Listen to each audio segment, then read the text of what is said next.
10 years. For 10 years, Maya had built a new life, brick by painful brick, over the ruins Mark had left behind. But one night, at their high school reunion, he tried to tear it all down. He stood before their old friends, his voice dripping with false pity, painting her as a failure, a washed-up trophy wife who'd traded her soul for security. He thought he had her trapped, shamed and broken. He thought no one would ever see the truth. He never imagined her new life and her new husband would walk through that door. The invitation had been sitting on the marble island in her kitchen for 3 weeks, a crisp, cream-colored rectangle of judgment. Northgate High School class of 2014 10-year reunion. Maya Vale, no, she was Maya Ashford now, traced the embossed crest with a manicured finger, a familiar knot tightening in her stomach. It wasn't the reunion itself that terrified her. It was him, Mark. The name alone was a phantom limb, an ache where a part of her used to be, amputated but never forgotten. Her husband, Rowan Ashford, walked into the kitchen, his quiet presence a stark contrast to the storm in her mind.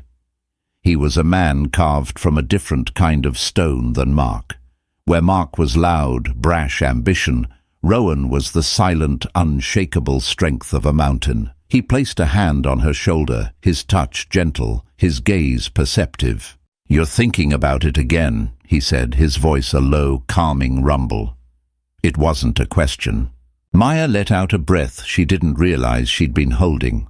"It's ridiculous. Why do I still let him have this power over me? It's been 7 years since the divorce." "Because wounds heal, May, but scars remain. He was your first everything. That kind of history doesn't just evaporate." Rowan's thumb drew a slow circle on her shoulder blade. He understood, more than anyone, the intricate web of her past. He knew the story Mark told the world, the ambitious young lawyer and his supportive, simple wife who just couldn't keep up. But Rowan knew the truth, the constant belittling, the gaslighting, the way Mark had systematically dismantled her confidence until she felt like a ghost in her own life. "I don't want to go," she whispered, turning to face him. His eyes, the color of warm whiskey, held no judgment, only a deep, unwavering affection that still, after 4 years of marriage, sometimes felt too good to be true. "Then we won't," he said simply. That was the thing about Rowan. He never pushed. He offered sanctuary, a quiet place for her to land. It was that very quality that made her want to be stronger. "No, I have to. If I don't, he wins. He'll tell everyone I was too scared to show my face, that I'm hiding." She looked around their kitchen, a sprawling space of glass and steel, overlooking the twinkling lights of downtown Chicago from their penthouse apartment. "He'll say I'm hiding in my gilded cage." The phrase was a direct quote from Mark's last email, a venomous diatribe sent after he'd learned of her engagement to Rowan, a man whose net worth eclipsed Mark's wildest ambitions.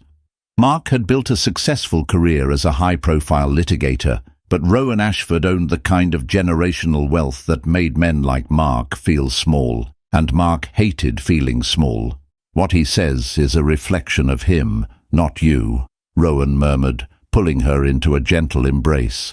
She breathed in his scent, sandalwood and clean linen, a world away from Mark's cloying, expensive cologne that always smelled of insecurity.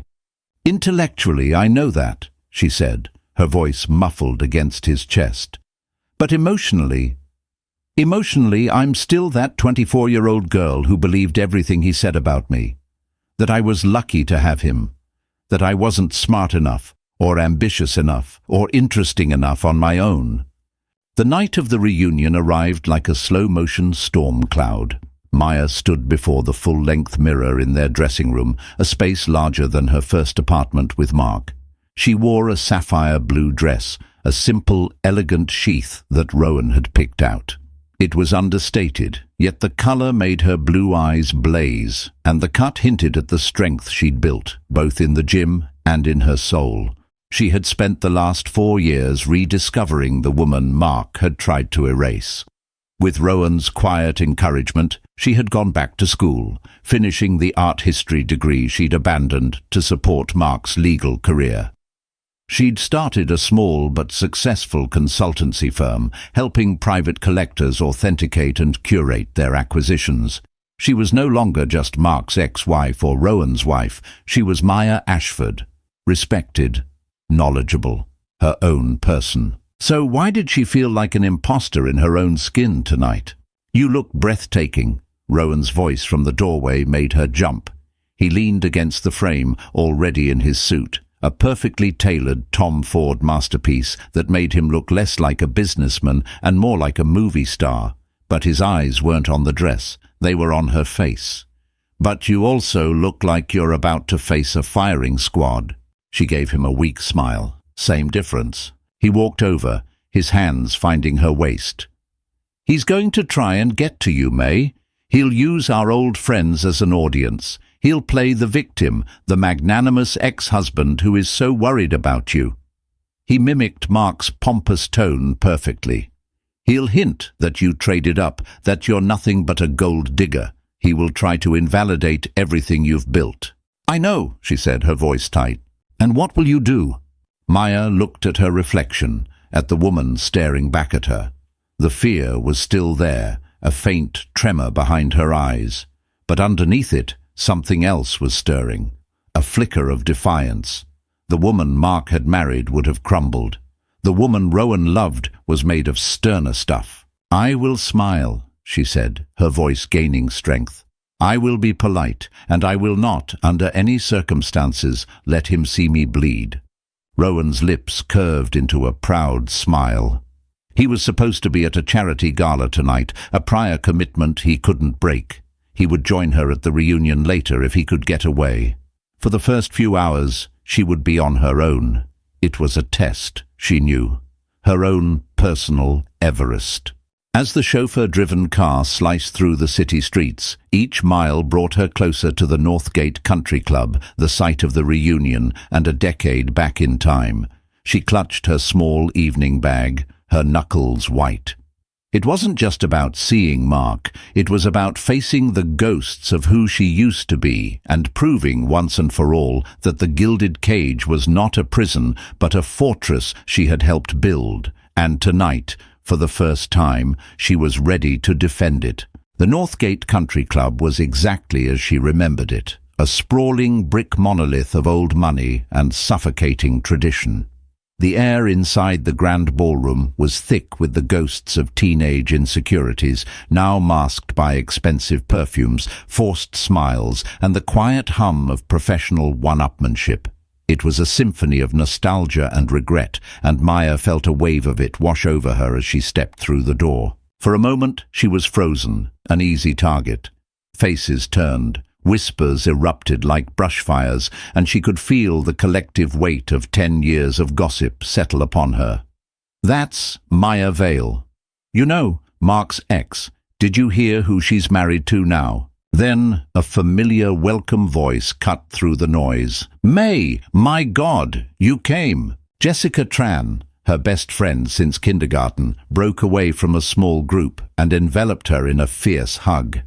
Jess, now a sharp-witted pediatrician with 2 kids and a perpetually tired but happy glow, had been her rock during the divorce. She was one of the few who had seen the cracks in Mark's perfect facade from the beginning. "I almost didn't," Maya admitted, her voice tight with tension. "Well, you look incredible, like, take no prisoners, burn it all down incredible," Jess said, holding her at arm's length.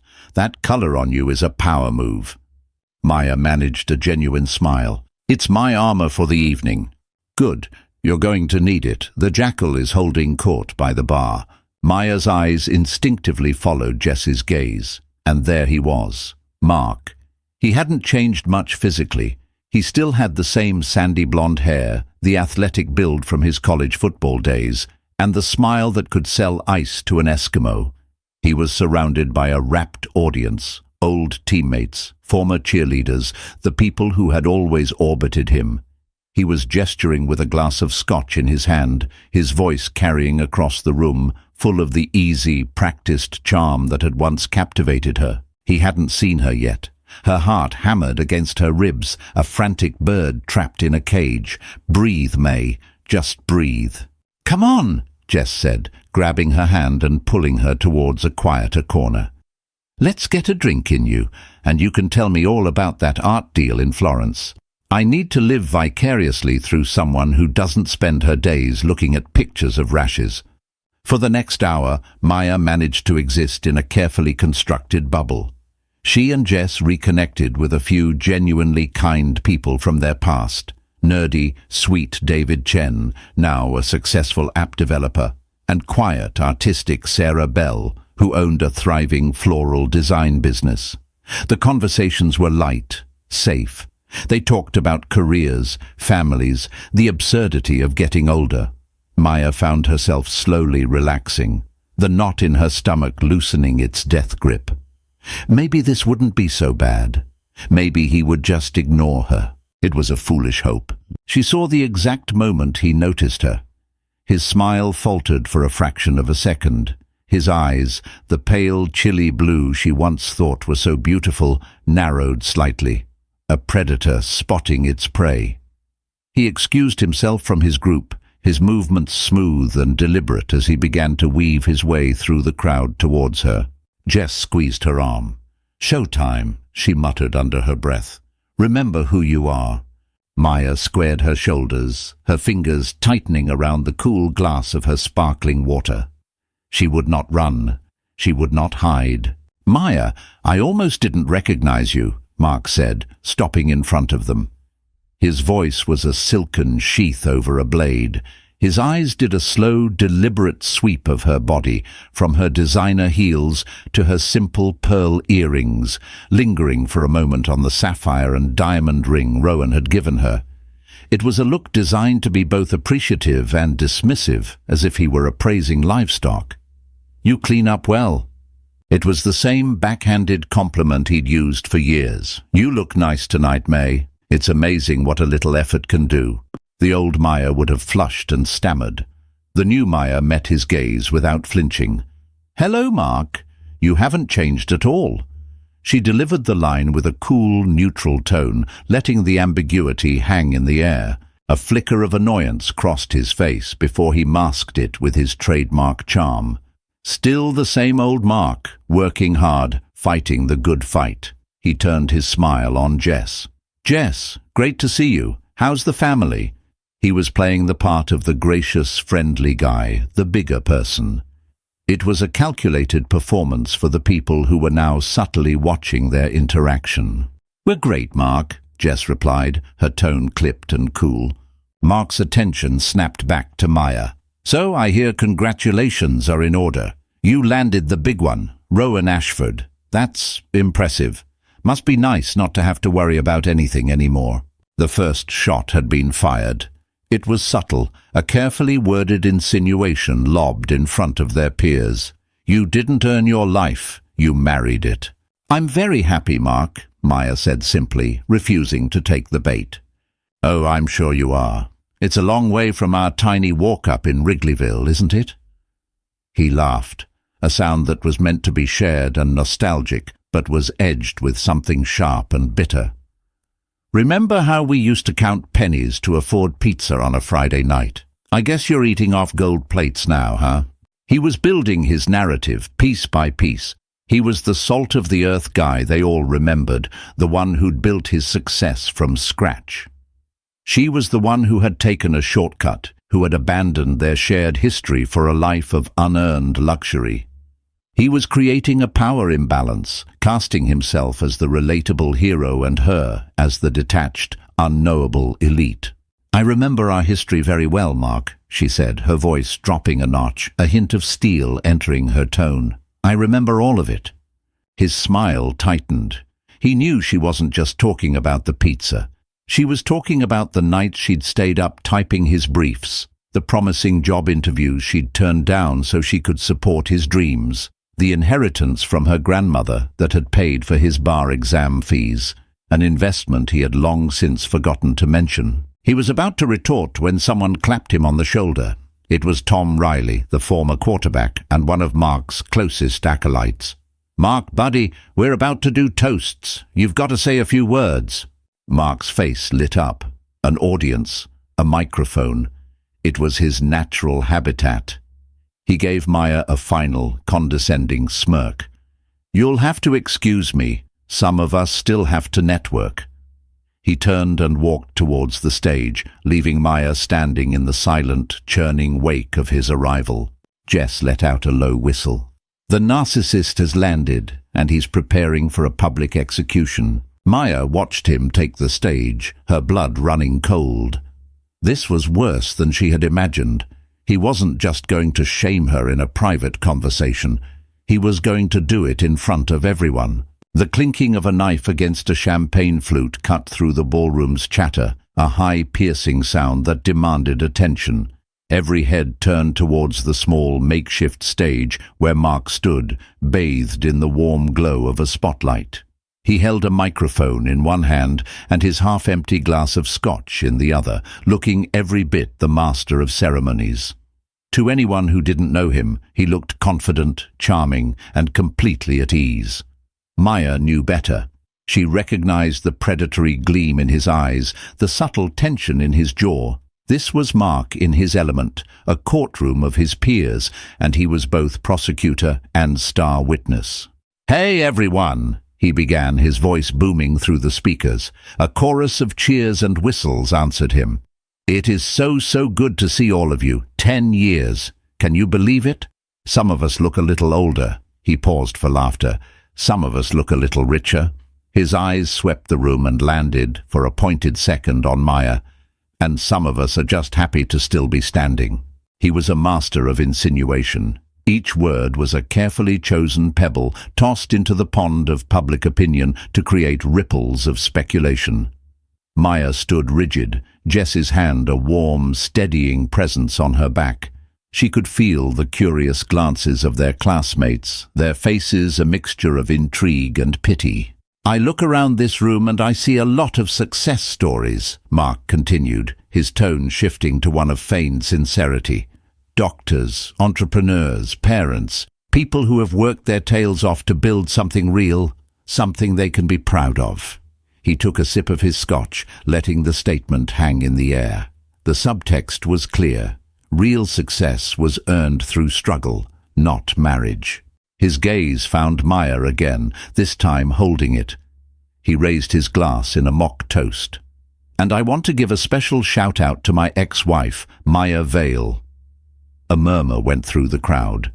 It was audacious, even for Mark. To call her out by her maiden name, to do it so publicly. It was a calculated move to strip her of her current identity and drag her back into a past he controlled.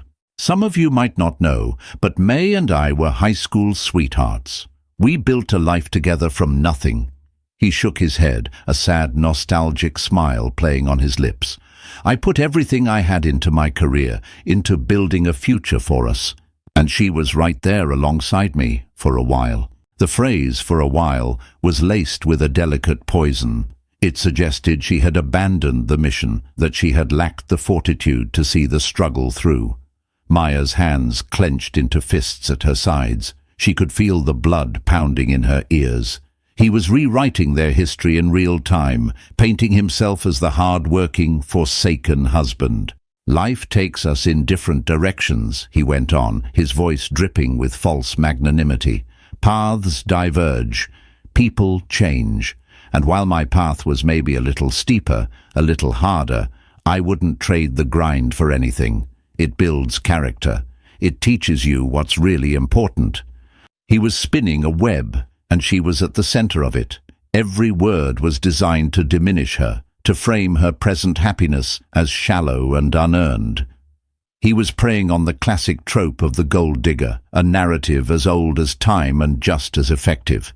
He knew that in a room full of people who had spent the last decade climbing corporate ladders and paying off mortgages, his story of grit would be far more relatable than her story of marrying a billionaire. A woman near them, someone Maya vaguely remembered as a cheerleader named Tiffany, whispered to her friend, just loud enough to be heard, "Wow, I always wondered what happened with them.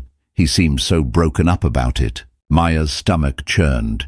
It was working. He was casting his spell, and they were all falling under it. "But you know," Mark said, leaning into the microphone, his voice dropping into a confidential, almost confessional tone, "I worry about her sometimes. I do." He looked directly at Maya now, his eyes filled with a theatrical concern that made her skin crawl. "When you get handed everything on a silver platter, you can lose touch with reality. You can forget who you are, where you came from. You can forget the people who were there for you when you had nothing." This was the first stone. It wasn't a direct accusation, but an expression of concern. It was a masterful piece of manipulation, framing his cruelty as kindness. He wasn't attacking her, he was worried about her. He was the good guy, the caring ex-husband who just wanted what was best for her. The silence in the room was deafening. Everyone was watching her, waiting for her reaction. A tear, a denial, an angry outburst. Any emotional response would be a victory for him, proof that his words had hit their mark. Maya took a slow, deliberate breath. She remembered Rowan's words.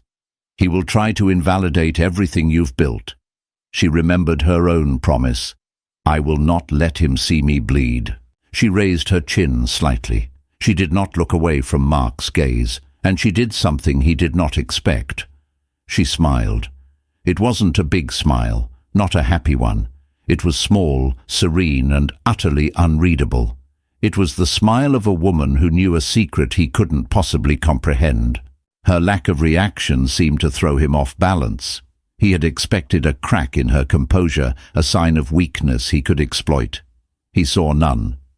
He faltered for a moment, his folksy charm evaporating, revealing the raw animosity beneath. He recovered quickly, ending his toast with a flourish. "So, here's to the class of 2014, to hard work, to real success, and to never forgetting who you are." A smattering of applause broke the tension, but it was hesitant. Mark had overplayed his hand slightly. The attack had been too personal, too pointed. He had made people uncomfortable, but the damage was done. The first stone had been cast, and Maya knew it was only a matter of time before the rest of the crowd felt emboldened to pick up theirs. Mark's toast had changed the atmosphere of the room. It was as if he'd pulled a thread that began to unravel the polite social fabric of the evening. The air, once filled with cheerful reminiscence, was now charged with the electric hum of gossip. Maya felt like a specimen under glass, the subject of 100 silent conversations. The whispers were everywhere, discreet but palpable. She could see them in the quick, sidelong glances, the heads bent together in conspiratorial huddles, the sudden silences that fell when she walked past a group. Jess, fiercely loyal, tried to run interference. "Don't listen to them, May. They're vultures. They feed on this stuff." But the judgments were impossible to ignore. They were subtle, delivered not in outright accusations, but in the careful phrasing of questions. "Maya, it's so good to see you." It was Bethany Wells, a woman who had peaked in high school as the queen bee and now seemed desperate to cling to any semblance of social relevance. Her smile was wide, but her eyes were sharp and probing. "We were all so surprised to hear about you and Mark. You two seemed so perfect. And then, wow, Rowan Ashford. What a whirlwind that must have been." The implication was clear. How did someone like you land someone like him so quickly? "It's been a wonderful 4 years, Maya replied evenly, refusing to elaborate. Her brevity was a shield, but Bethany saw it as a challenge. "I can imagine.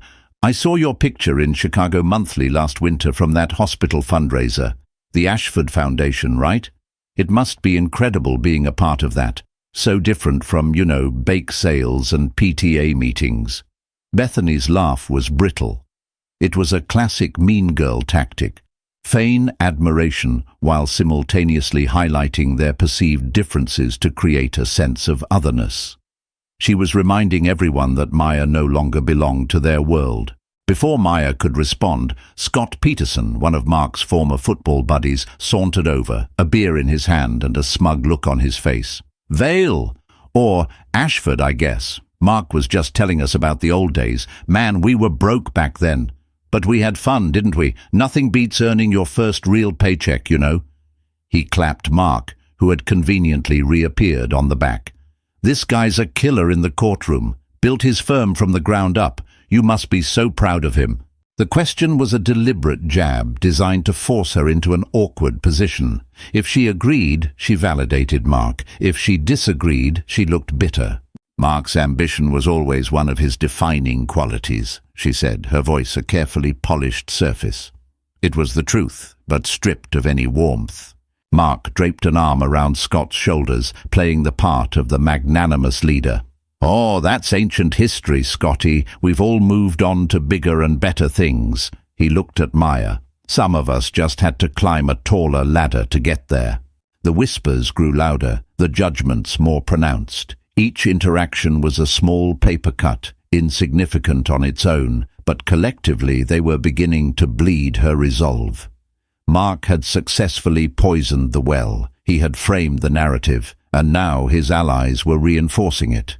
They saw him as the self-made man, the relatable guy from their shared past. They saw her as an outsider who had cashed in her ticket for an easy life. The most painful part was the silence of those who should have known better.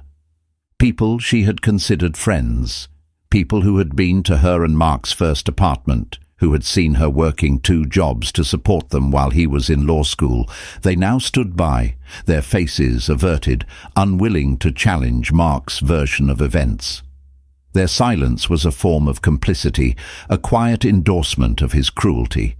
It fed her deepest fear, that Mark had been right all along, that she was forgettable, insignificant, her contributions easily erased from history. She retreated to a small, empty table in the corner, needing a moment to breathe.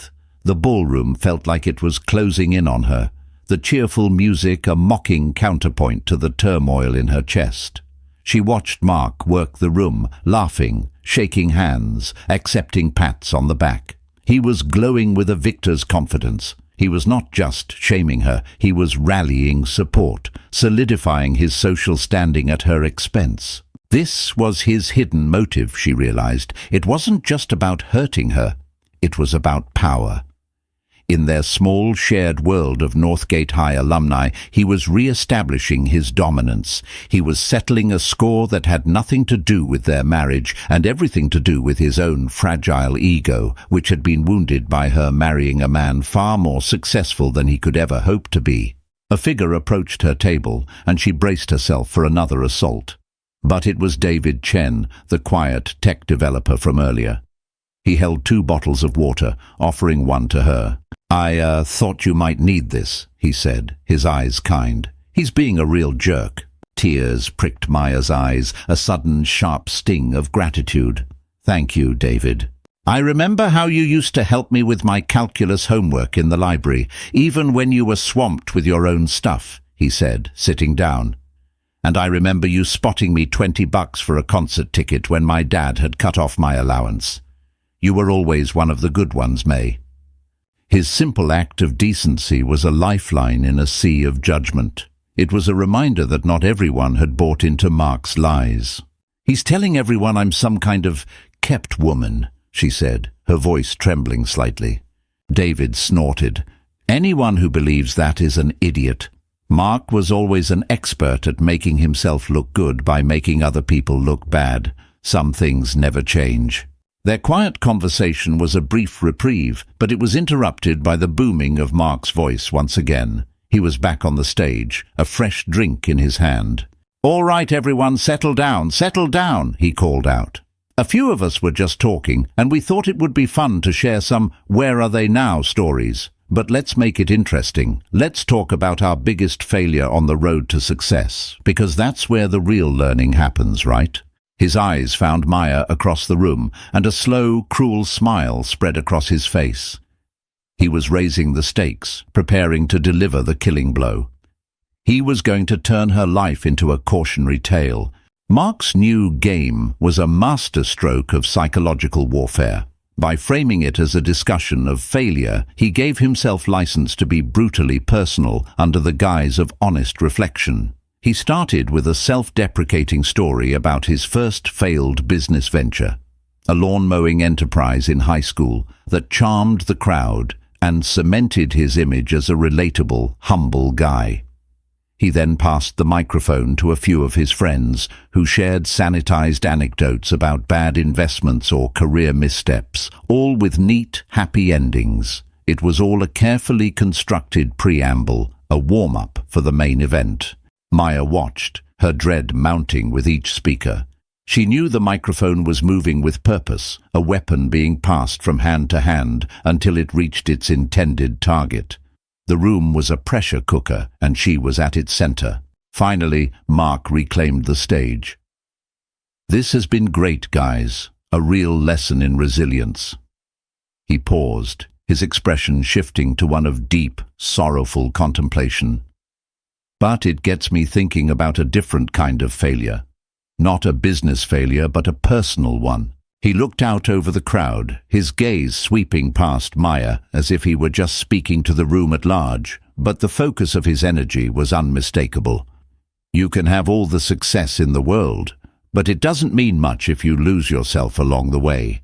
I once knew someone who had so much potential, so much light. She was an artist, brilliant. She could have done anything." Maya's breath hitched. He was talking about her. He was talking about the paintings she used to create, the passion she had poured onto canvases in the small studio apartment they once shared. The passion he had first encouraged, then slowly, methodically extinguished with his criticism and indifference. "But she got scared," Mark continued, his voice resonating with pity. "She let her fear of failure paralyze her. She gave up on her dreams. She chose the easy path, a comfortable life, a beautiful home. But at what cost? What happens when you trade your soul for security?" The words struck her with the force of a physical blow. It was the exact narrative he had used to control her for years. He had convinced her that her art was a childish hobby, that her ambitions were unrealistic, and that her only real value was in supporting his. Now, he was presenting this distorted reality as a tragic tale of her own making. He was erasing his role as the architect of her insecurity and recasting himself as the mournful witness to her downfall. He was unraveling her thread by thread in front of everyone they had ever known. "And the saddest part," he said, his voice dropping to a near whisper, "is that I don't think she even realizes what she's lost. She's living in a beautiful gilded cage, but she's forgotten how to fly." He finally turned his gaze directly to her, his eyes filled with a chilling mixture of pity and contempt. "I see her now, and all I see is a ghost of the girl I used to know. And that, my friends, is a tragedy." Silence, thick, suffocating silence. He had done it. He had painted her as a hollow shell, a failure not of career, but of character, a woman who had sold her very essence for a life of luxury. It was a perfect, damning portrait, and in the shocked, pitying faces of her classmates, she could see that they believed him. The carefully constructed walls of her composure began to crumble. The sapphire dress felt like a costume, her confidence a fragile mask. Underneath, she was that 24-year-old girl again, the one who looked in the mirror and saw only what Mark told her was there. Not enough. Never enough. The room began to spin, the faces blurring into a kaleidoscope of judgment. The whispers were no longer whispers, they were a roar in her ears. Gold digger, failure, empty, ghost. Jess grabbed her hand, her knuckles white. "May, breathe! He's lying! It's all lies!" But the lies were so potent because they were built around a kernel of her own buried fears. Had she taken the easy way out? Was her life with Rowan, as wonderful and loving as it was, a beautiful distraction from her own abandoned potential? Mark's poison was working because it was activating a poison she had been carrying inside herself for years. He had won. He had stripped her bare, exposed her deepest insecurities, and invalidated her entire existence in less than 5 minutes. He stepped off the stage, not looking at her, his work complete. He was immediately surrounded by sympathetic friends, offering him a consoling pat on the shoulder, their expressions confirming that they saw him as the noble, wounded party. Maya felt a desperate need to flee, to run from the room, from the pitying stares, from the suffocating weight of Mark's narrative.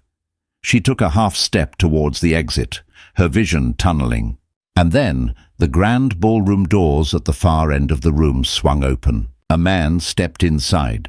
He wasn't loud or ostentatious, but his presence seemed to suck the very air out of the room. He was tall and impeccably dressed, but it was the aura of quiet, unshakable authority that commanded instant attention. He stood for a moment, his whiskey-colored eyes scanning the crowd with a calm, discerning intelligence. He wasn't looking for anyone in particular, but the room's entire social ecosystem seemed to shift and recalibrate around him.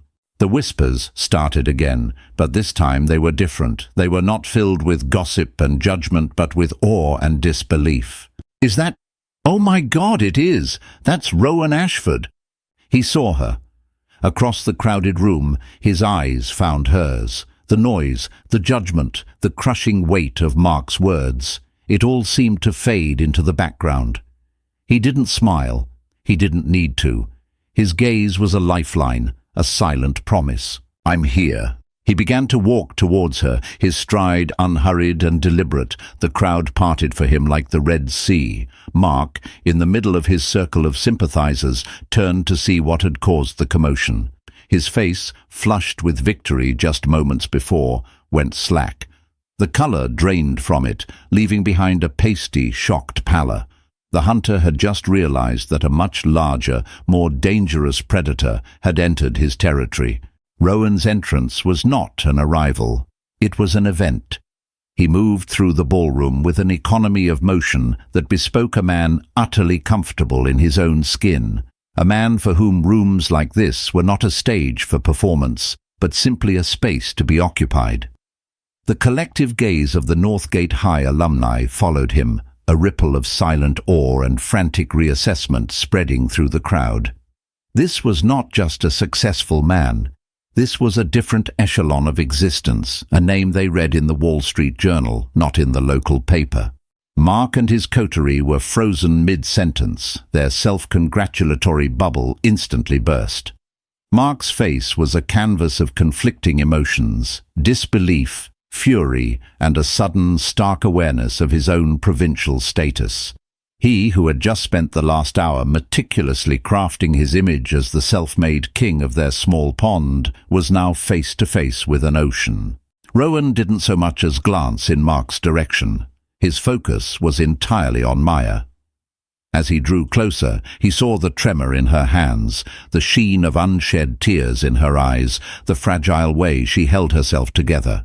His expression, which had been neutral and observant, softened with a deep, protective tenderness that was meant only for her. He reached her and, without a word, took her hand. His fingers were warm and strong, a solid anchor in her swirling sea of panic. He lifted her hand to his lips and pressed a gentle kiss to her knuckles, a small, intimate gesture that was somehow more powerful and declarative in this public space than any grand pronouncement. "I'm sorry I'm late," he said, his voice low and for her ears only. The gala was interminable. "Rowan," she breathed, his name a prayer of relief. "What are you doing here?" "You're my wife," he answered simply, as if that were the only explanation necessary in the world. He turned his attention to Jess. "Jessica, it's good to see you." "You too, Rowan," Jess said, her eyes wide with a mixture of shock and admiration. "Your timing is impeccable." Rowan's gaze finally drifted from Maya, sweeping over the room. He took in the stunned faces, the awkward silence, and then, finally, he allowed his eyes to land on Mark. He didn't glare. He didn't glower. He simply looked. It was a calm, appraising gaze, the kind a geologist might give a common rock. In that single dismissive glance, he stripped Mark of all his bluster and bravado, rendering him small and insignificant. Mark, recovering some of his composure, puffed out his chest and took a step forward, forcing a bravado he clearly didn't feel. "Ashford, I'm Mark Reynolds, Maya's ex-husband. We haven't been formally introduced." He stuck out his hand, a desperate attempt to assert some form of equality, to prove he belonged in the same ring. Rowan looked down at the offered hand for a long moment, not with contempt, but with a kind of detached curiosity. Then he looked back up at Mark's face, his expression unreadable. He made no move to shake it. "An introduction isn't necessary," Rowan said, his voice quiet but carrying with absolute clarity in the silent room. "I know who you are." The simple statement was devastating. It implied a history, a knowledge that went beyond a simple name. The hand Mark had offered hung in the air for a painful second before he awkwardly let it drop to his side. A flush of angry humiliation crept up his neck. Rowan turned his body slightly, creating a subtle but unmistakable barrier between Mark and Maya. He had taken control of the space, of the entire dynamic, without raising his voice or making a single threatening move. His power wasn't in what he did, but in what he didn't need to do. "I believe you were entertaining everyone with stories," Rowan said, his eyes still on Mark. "Something about failure?" Mark swallowed hard. "Just some old friends sharing stories. You know how it is?" "I'm not sure I do," Rowan replied, his tone still mild, almost conversational. "My wife is one of the most resilient and courageous people I have ever met. Her definition of success might differ from yours. You see, she measures it not by the noise you make, but by the quiet integrity with which you build a life. Not by the dreams you loudly proclaim, but by the ones you quietly, diligently achieve." Each word was a precise, surgical cut, dismantling the very foundation of the narrative Mark had so carefully constructed. He wasn't just defending Maya, he was redefining the terms of the entire debate. Maya stared at him, her heart swelling with a feeling so immense she could hardly contain it. He hadn't stormed in, fists swinging. He hadn't caused a scene. He was defending her with his intelligence, his dignity, and his unwavering belief in her. He was showing everyone in the room the man he was, and in doing so, he was showing them the woman he saw when he looked at her. The onlookers were captivated.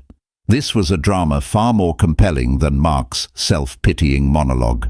It was a quiet, deadly clash of two vastly different kinds of power.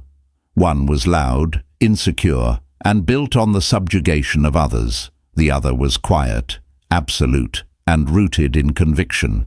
"I think," Rowan said, his gaze finally releasing Mark and turning to the rest of the room, a hint of steel now underlying his calm tone, "that the game is over." He then looked back at Maya, his face softening once more. "Shall we get some air?" He didn't wait for an answer.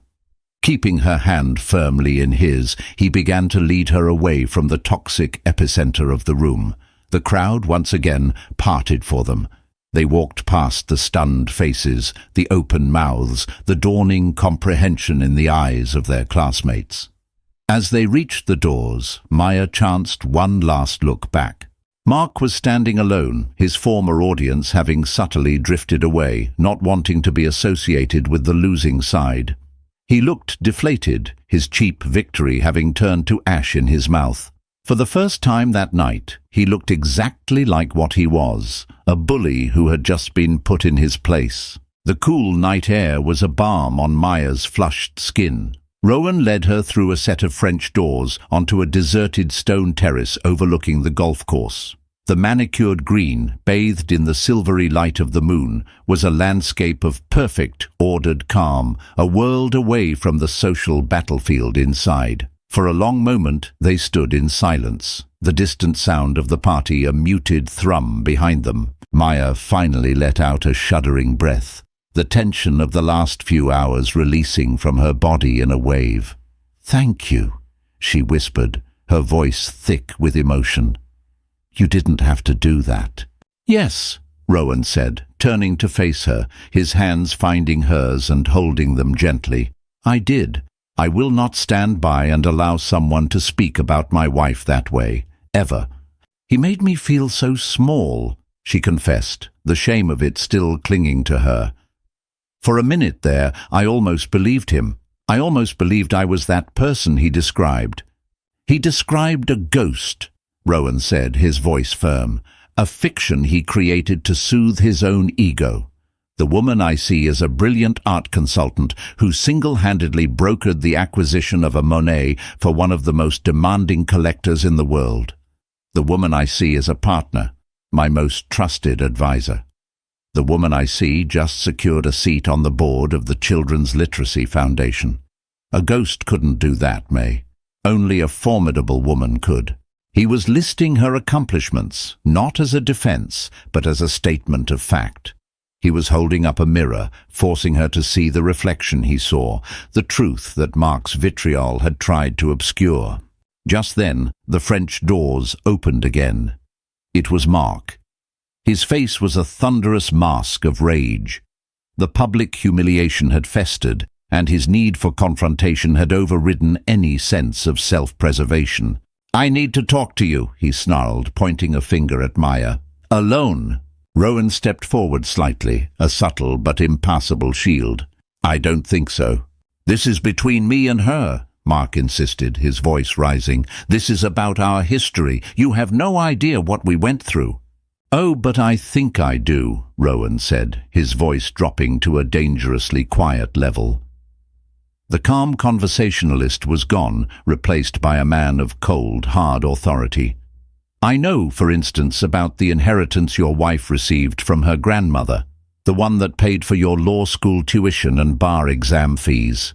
An inheritance that was never repaid, not even acknowledged. I suppose that was part of the struggle you built your career on." Mark's jaw went slack. He looked as if Rowan had slapped him. How did you know that?"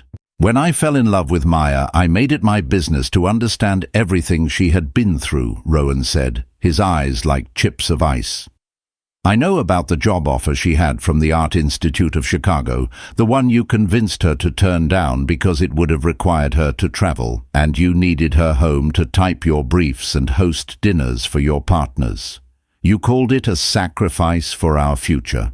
An interesting term for sabotaging your wife's career to advance your own." Maya stared at Rowan, stunned.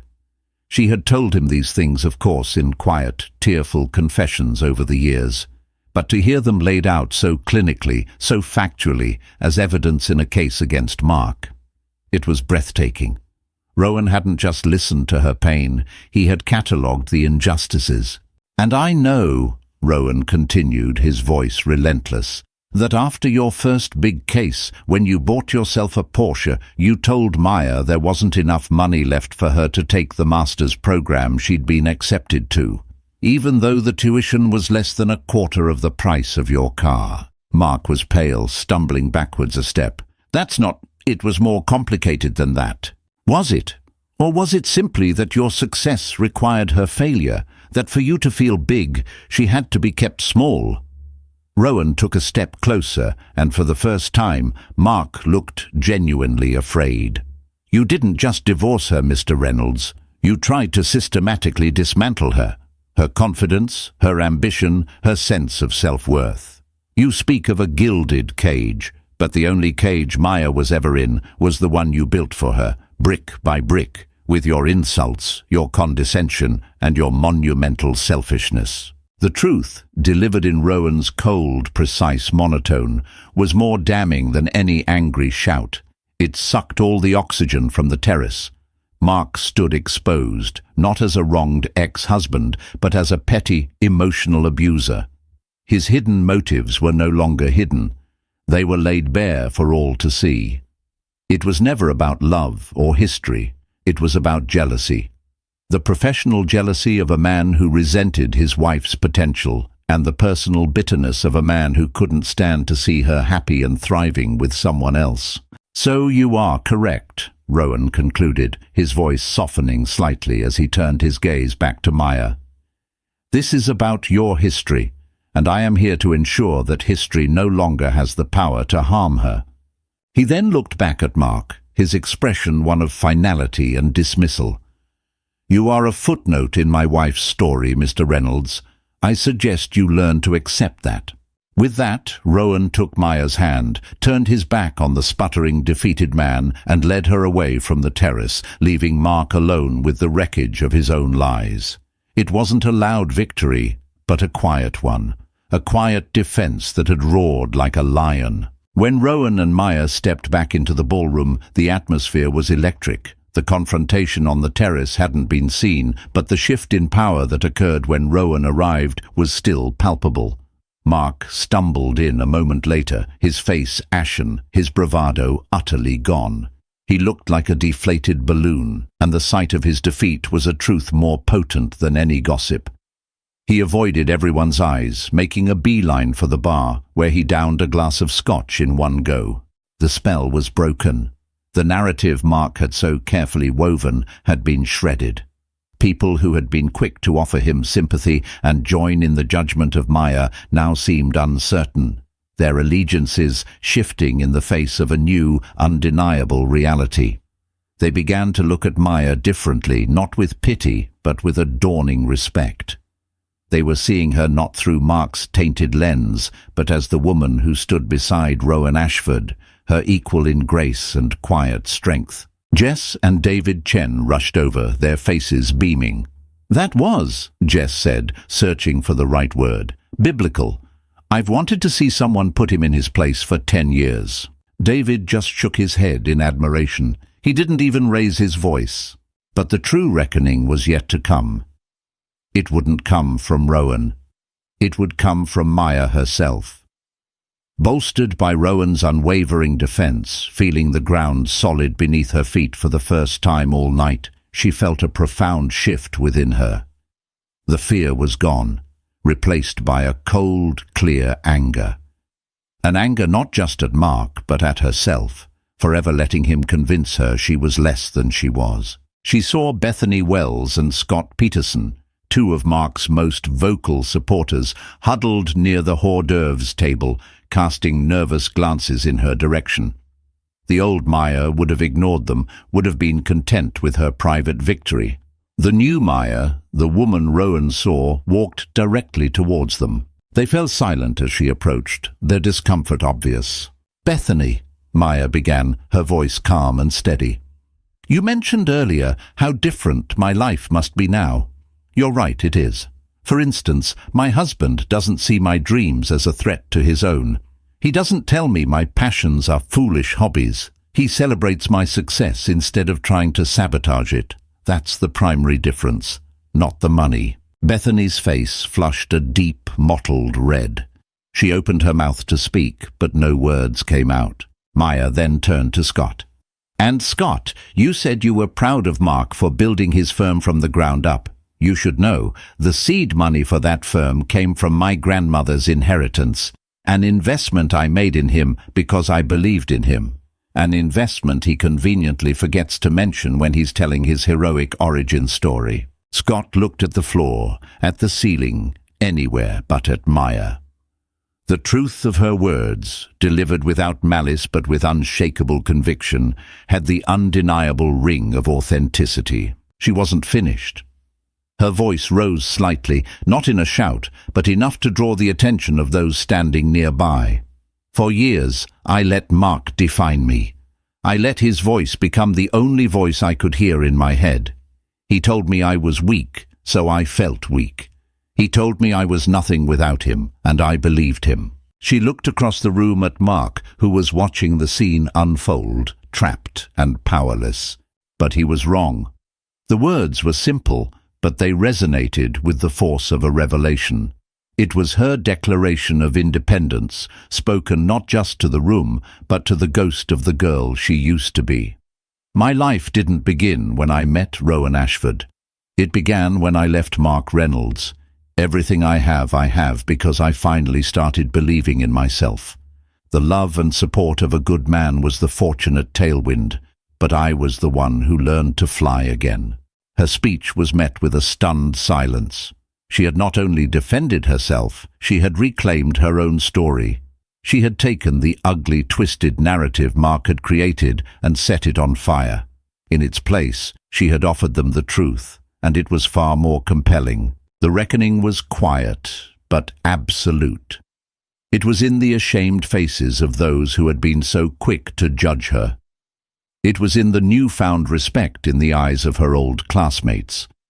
It was in the way Bethany couldn't meet her gaze, and Scott suddenly found his shoes fascinating. And then a sound broke the silence. Applause. It started with Jess and David, but it spread. Sarah Bell, the florist, began to clap. A few others joined in. It wasn't a thunderous ovation, but a ripple of support, an acknowledgement of her courage. Rowan had been standing back, allowing her to have her moment. Now he came to her side, his eyes shining with pride. He took her hand and squeezed it. Maya Vale Ashford looked around the room, at the faces of the people she had grown up with. She was no longer a ghost here. She was real, she was whole, and she was, finally, free. The reunion was no longer a lion's den. It was just a room full of people, and she was no longer afraid. Maya's story is a powerful reminder that our past doesn't have to define our future. It shows that true strength isn't about never falling down. It's about having the courage to get back up and reclaim your own narrative. She fought back against the lies not with anger, but with the quiet dignity of the truth, proving that the most powerful voice you can have is your own. Her journey from a gilded cage to a life of authentic freedom is an inspiration to anyone who has ever felt small. If this story of betrayal, redemption, and the incredible power of self-worth resonated with you, please hit that like button. Share it with someone who needs to hear it, and subscribe for more emotional stories that feel like real life.